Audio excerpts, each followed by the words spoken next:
Happy celebration to our Muslim brothers. Now, let's of course kick off the program. Suspended Rivers State Governor Wike-Fubara has denied the allegations made by George Nwaeke, the former head of service of the state. Nwaeke accused the governor of masterminding the political crisis in the state and claimed the governor held meetings with militants to encourage the destruction of oil pipelines. Fubara described the allegations as laughable and desperate attempts to tarnish his image. He stated that the former head of service had been compromised and is being coerced to lie against him. Well, on this issue, I'll be speaking with Chibike Ikenga. He is the Publicity Secretary of the All Progressives Congress. I also have with me Dr. Taofiq Raimi, a Policy Analyst, and Lagbosi Amabana is the President General of the Ogoni Youth Federation. Gentlemen, thank you for your time. Thank you for having me. All right. Let me start with you, Dr. Ikenga. But before I bring you on, let's take a listen to some of the things that the former head of service did say. Take a listen.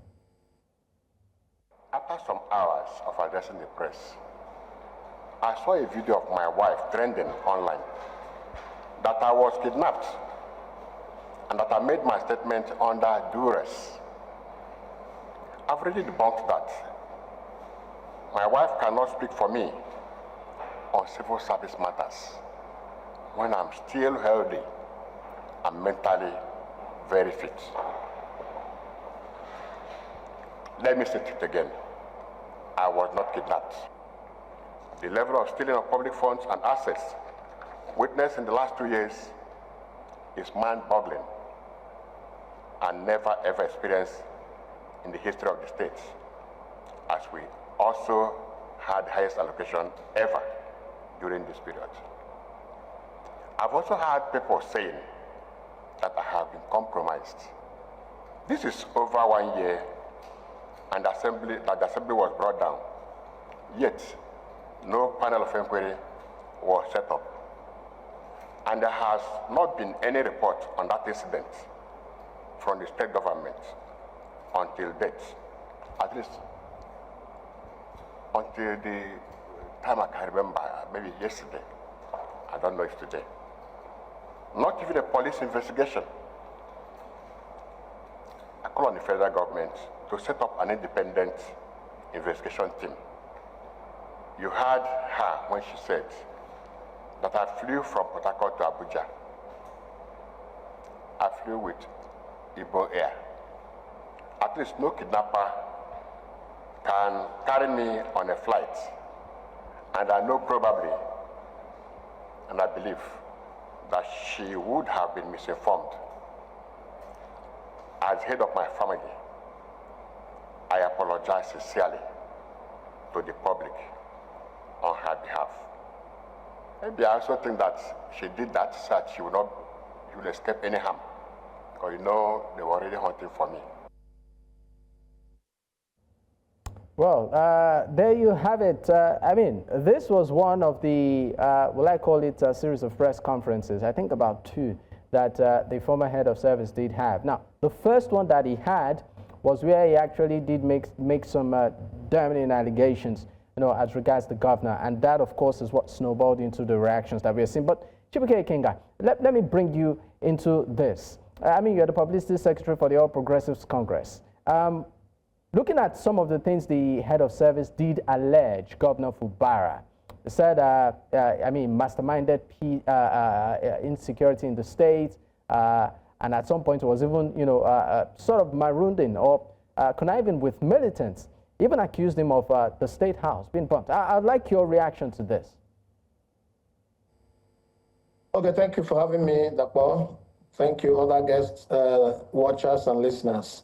Quickly, we have been vindicated as a party in Rivers State because you'd recall that APC had said severally and jointly that the executive under Governor Wike-Fubara had not been able to stem the tide of violence in the states.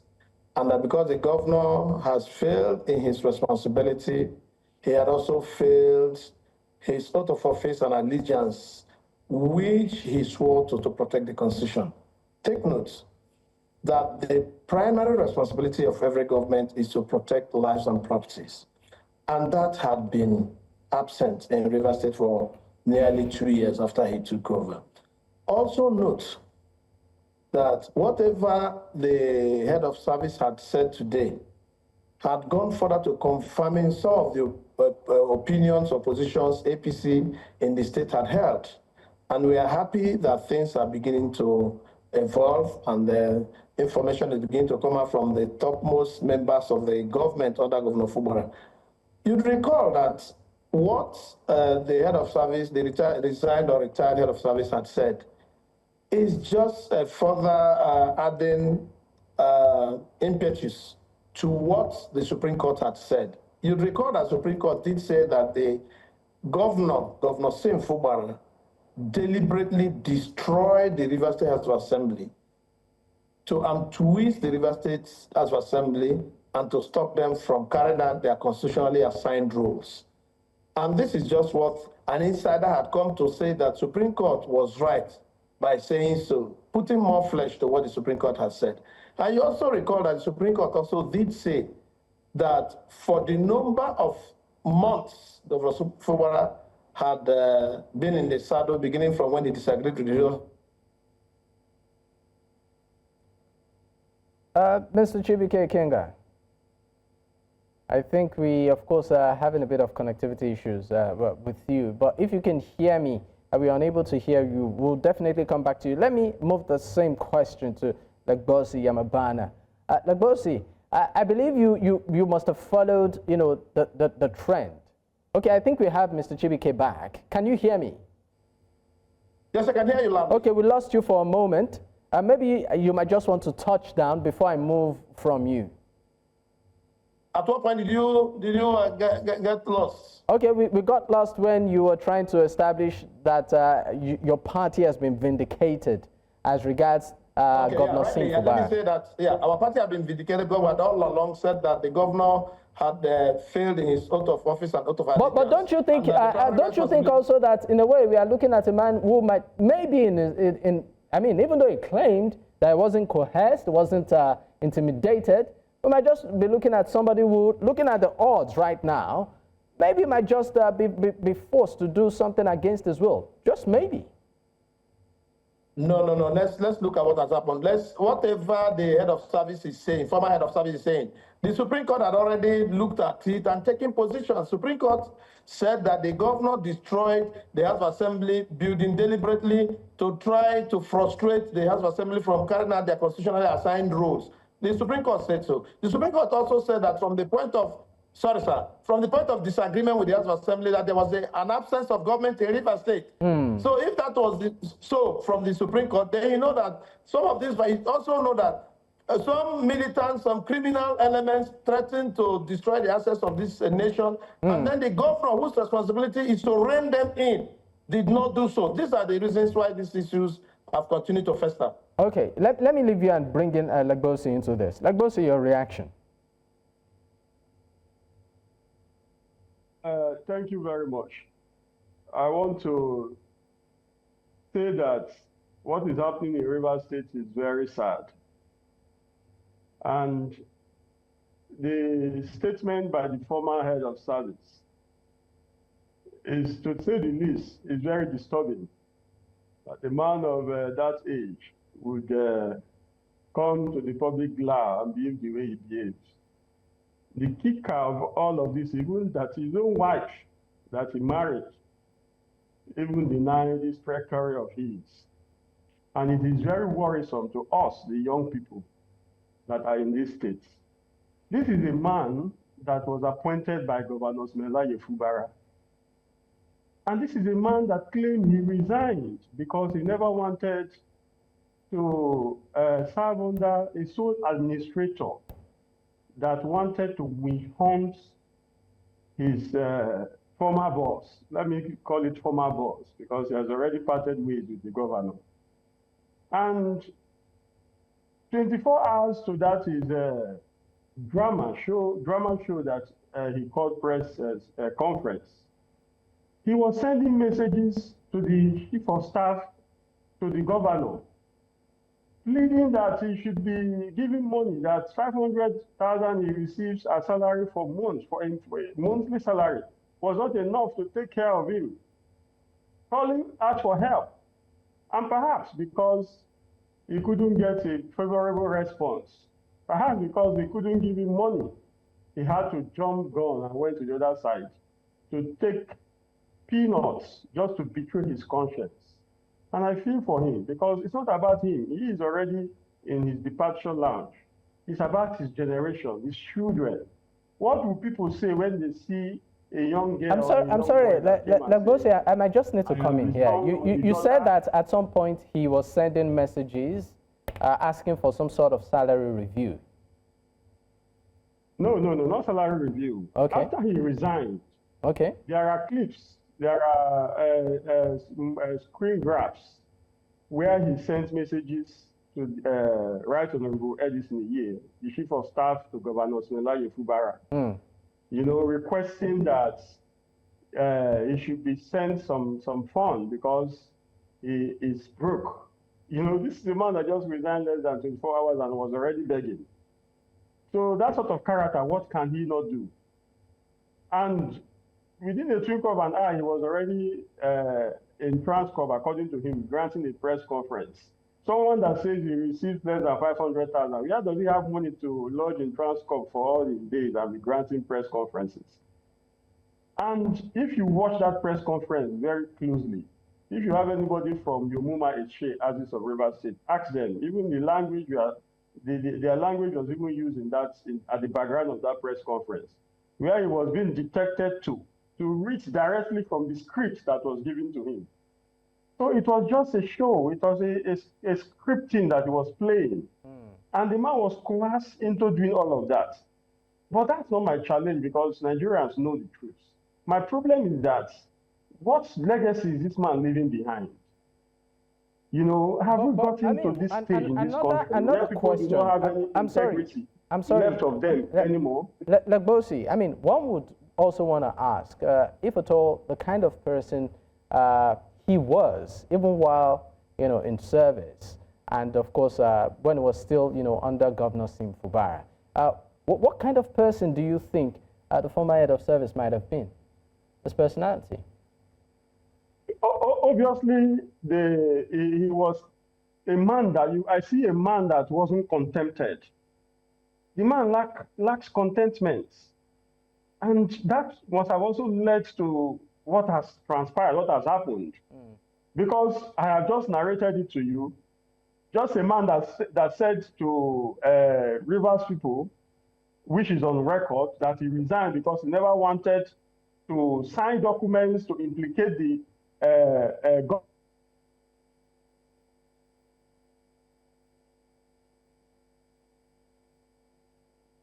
Lagbosi Yamabana, if you can hear me, we are unable to, of course, connect with you. We'll definitely come back to you once we can. Let me move to Dr. Taofiq Raimi. Dr. Taofiq Raimi, you are a public analyst. You are also one that is pretty much sound when it comes to finance and the economy.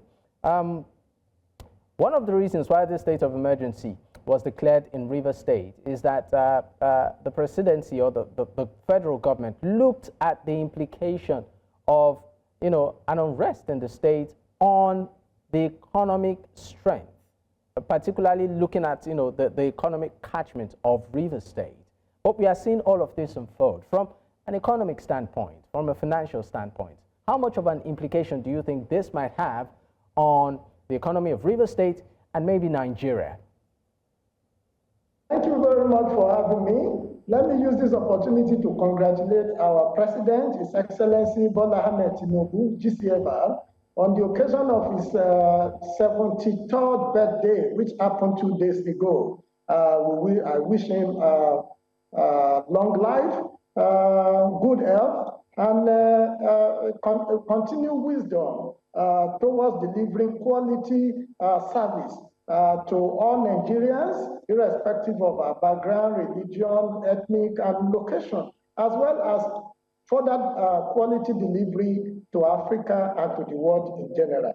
Thank you. Your question is very important. I think for me, as a development expert, business economist, and policy analyst, it is concerning that our people, various stakeholders, have continued to benefit from the crisis in Rivers State, with neglect to the actual economic impact of political instability on the people of Rivers State in particular, and Nigeria in general.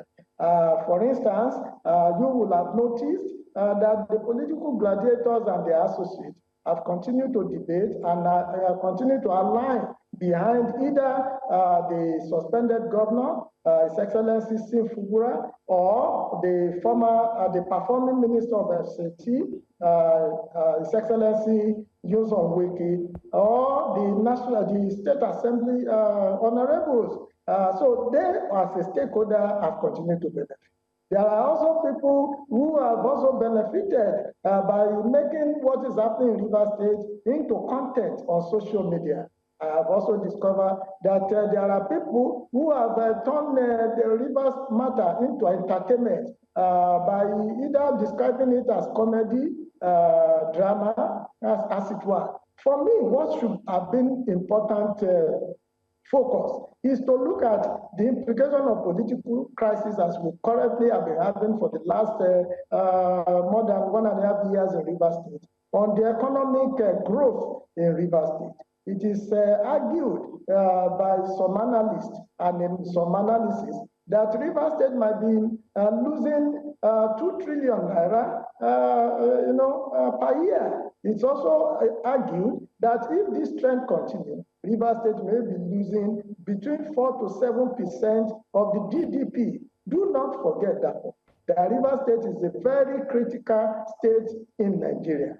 It's a state that houses major oil and gas industry. It's a state that has our prominent refinery by the government, NNPC. It's a state that has that contributes 40% of the output of crude oil and gas in Nigeria. It is a state that is ranked 7 as the most populous in Nigeria, behind Lagos, Kano, Katsina, Kaduna, Bauchi, Oyo. And then it's a state where we have endowment of critical infrastructure in Nigeria. So when you look at all this, in fact, it's also a state, as we know, that is blessed with the third busiest international airport in Nigeria.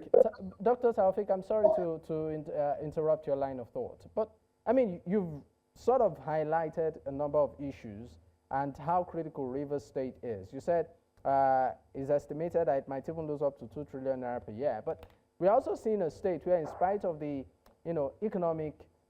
political crisis, so to speak, the governor is still going about implementing projects. And to a very large extent, one might want to say maybe, just maybe, as much as the crisis was on, people are still going about their daily lives. So my question to you is this: did this really have any direct impact?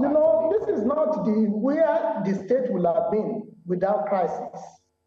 You must acknowledge this. So even with the suspended governor going about inaugurating projects, perhaps commissioning some, the state has enough, it has more capacity. The development that will have been witnessing in that state, if there is peace in peaceful time, cannot be equal to what has been happening in the last couple of months. So this is the position from research, from study. And I want to tell you, I want to ask a particular important question. And I can see that despite the state of emergency, which has been rightly and constitutionally declared by the president on Rivers State, you will notice that in the last 1 week or thereabout, there is a resurgence of allegation and counter-allegation. So the question to ask is that what do these people want? Different camps that are involved. The question is, what do they want? Do they want crisis to escalate, or do they want to resolve crisis? The solution to this problem is, I look at it from a pyramid of crisis resolution. Okay. There are three levels of this crisis resolution that can be put here. At the bottom is what I call crisis prevention. This is where, and all the parties to this problem have missed that level, a level where we try to take actions to prevent. Professor Taofiq, if you can hear me, we'll come back to you. We, of course, are pressed for time, but I'd like to bring Chibike back into the conversation.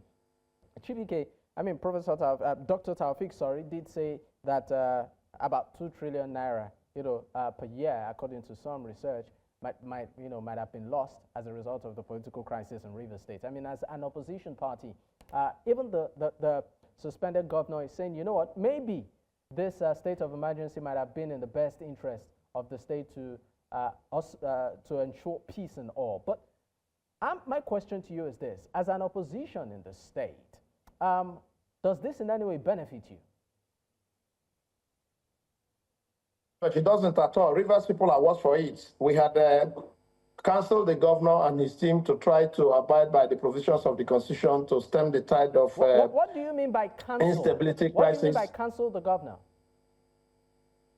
The opposition party, APC in Rivers State, we had severally counselled the governor to take the path of constitutionality to guarantee peace, development, and unity of purpose, consensus building, and integration. And this would naturally attract foreign direct investment. This will naturally ensure that we develop as fast as we ought to do. Like the analyst did say, Taofiq, he did say that Rivers State has a greater capacity than what we are experiencing presently. That is a fact. We also mentioned to the governor that whatever you're doing, we could have quadrupled it if this crisis you have not brought this crisis upon yourself and the Rivers State, particularly had the governor do so. Governor allowed some failed politicians to hijack him, those who have asked to grind with the FCT minister, the former governor, those who do not like him, who do not like his successes, who do not like how he had tried his best possible to get to where he is through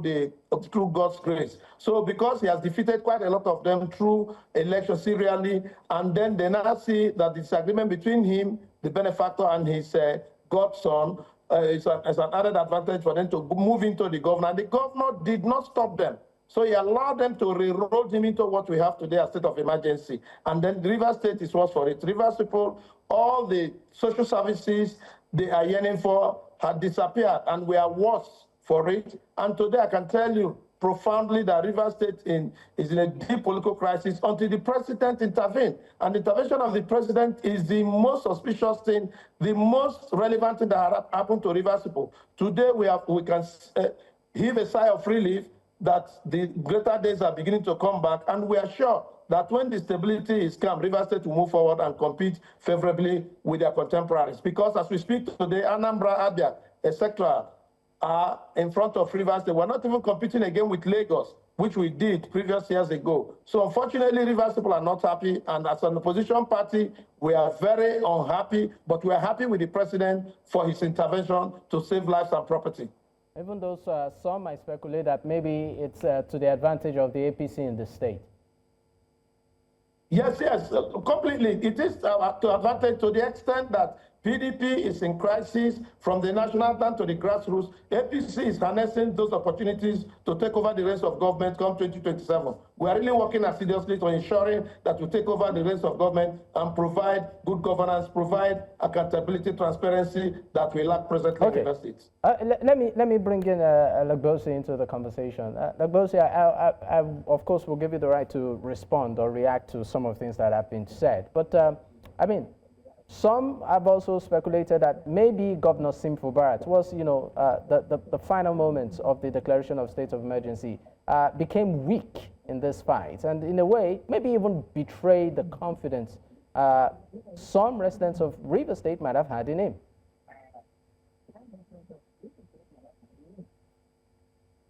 Well, I do not throw that line of thoughts.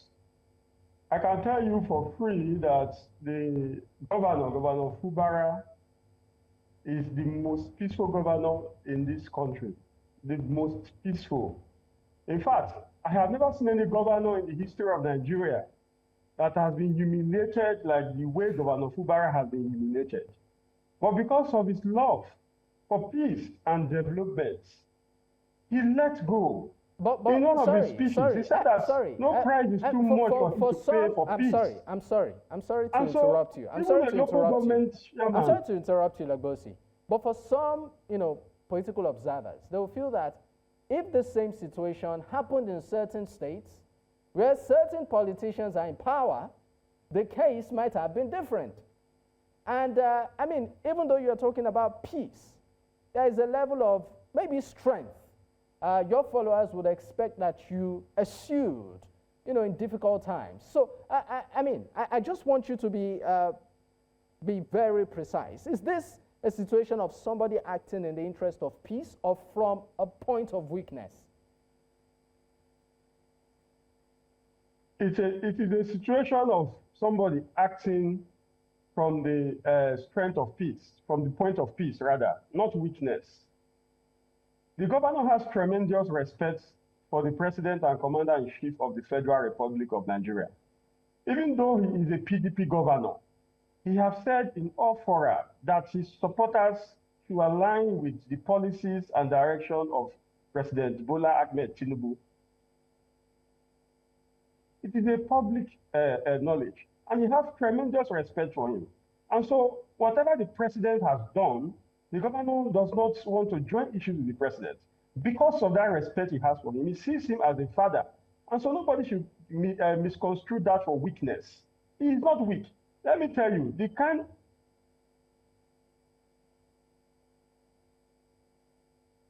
of support the governor enjoys in Rivers State, the other way around, things could have even gone worse.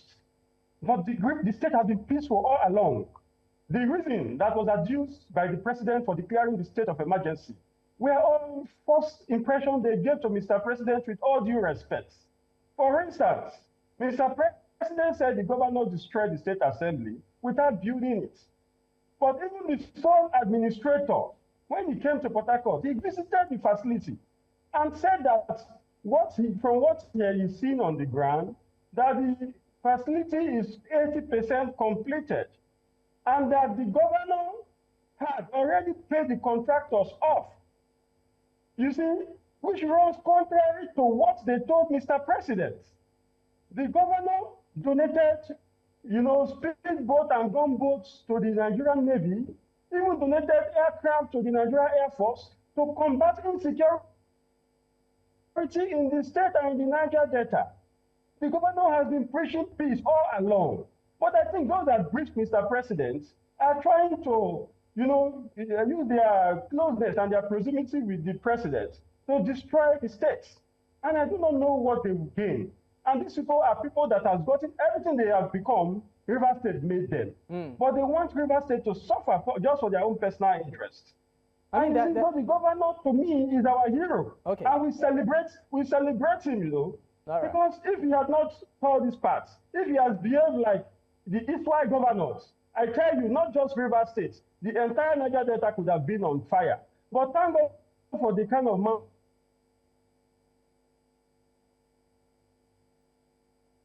Lagbosi. we have at this time to deal with this situation. And I believe the facts are emerging gradually. I said even the sole administrator has acknowledged these facts. All right, Lagbosi, there are strong calls in Rivers by some quarters that the governor be restored back to his seat as governor and the suspension be lifted. I mean, what's your take?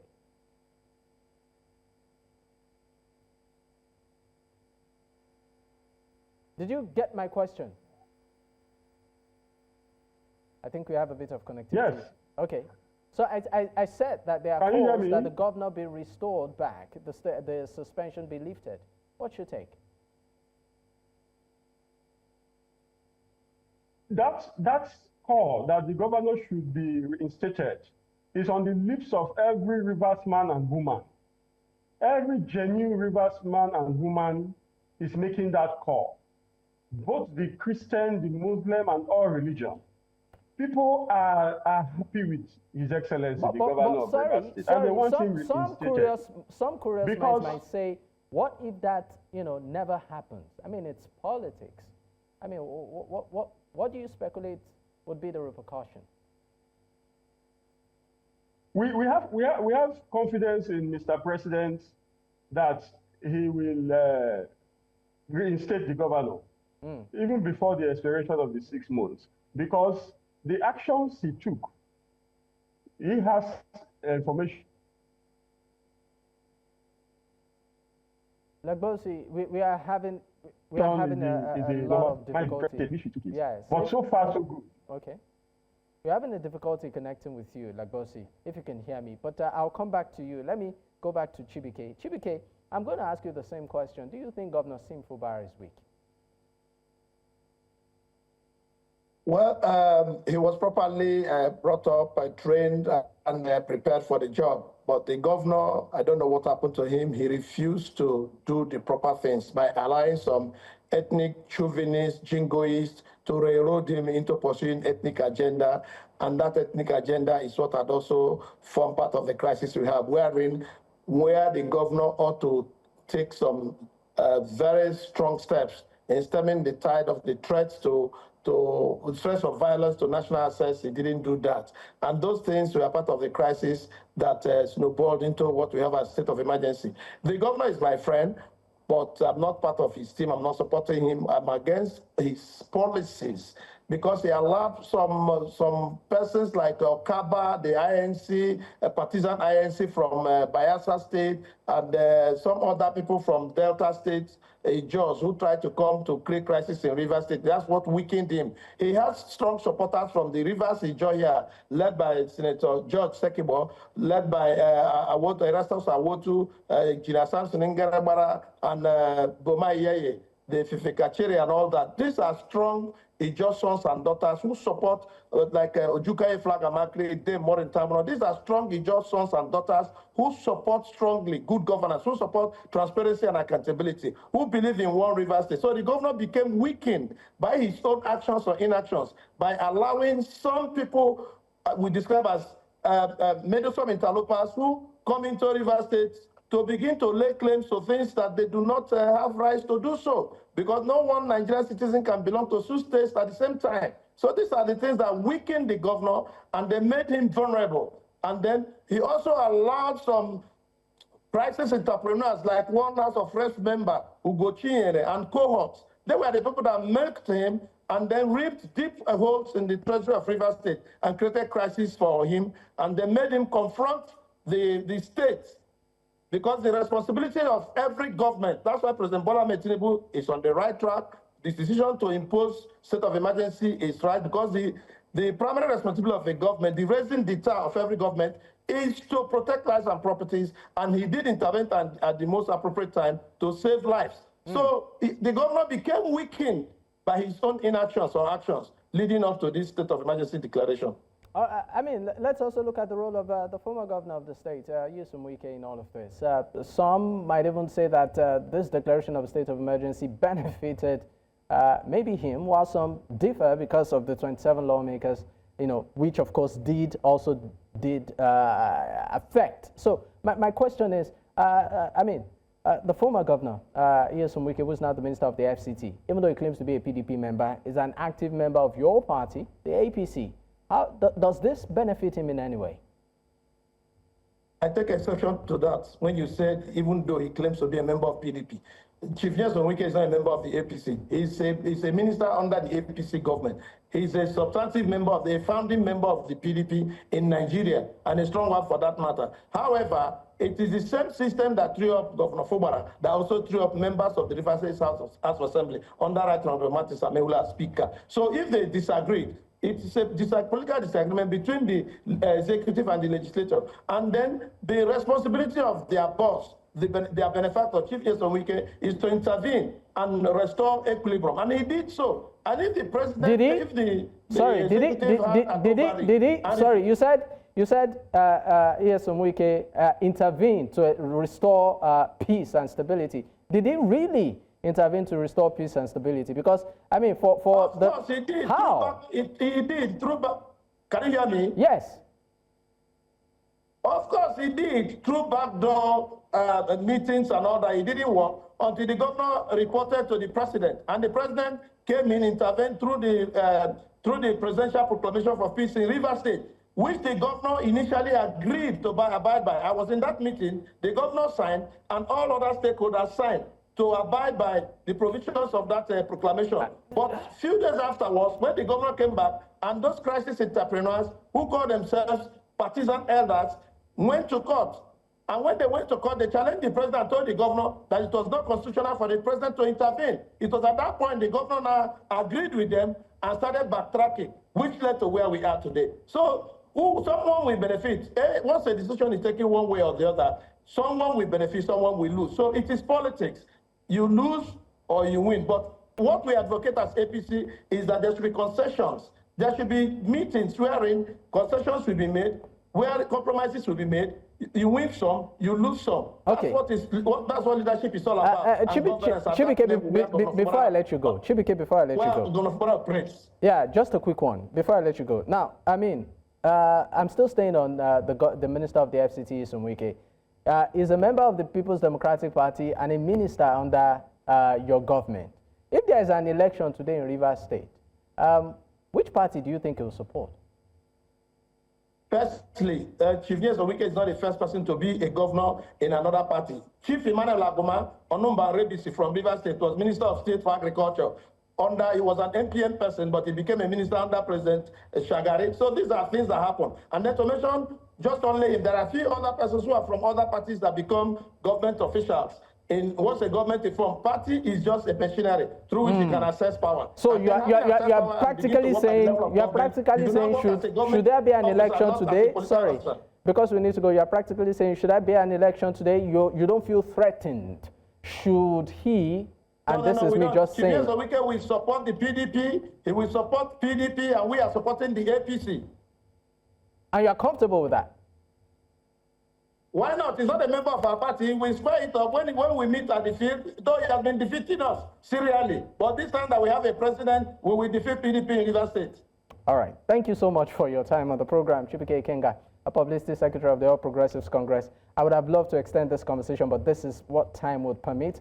Lagbosi Yamabana, thank you so much. President-elect Ogoni Group Association, thank you for your time. Also, Dr. Taofiq. Dr. Taofiq, thank you so much, Public Affairs Analyst. It's been a pleasure. Gentlemen, once again, thank you for your time.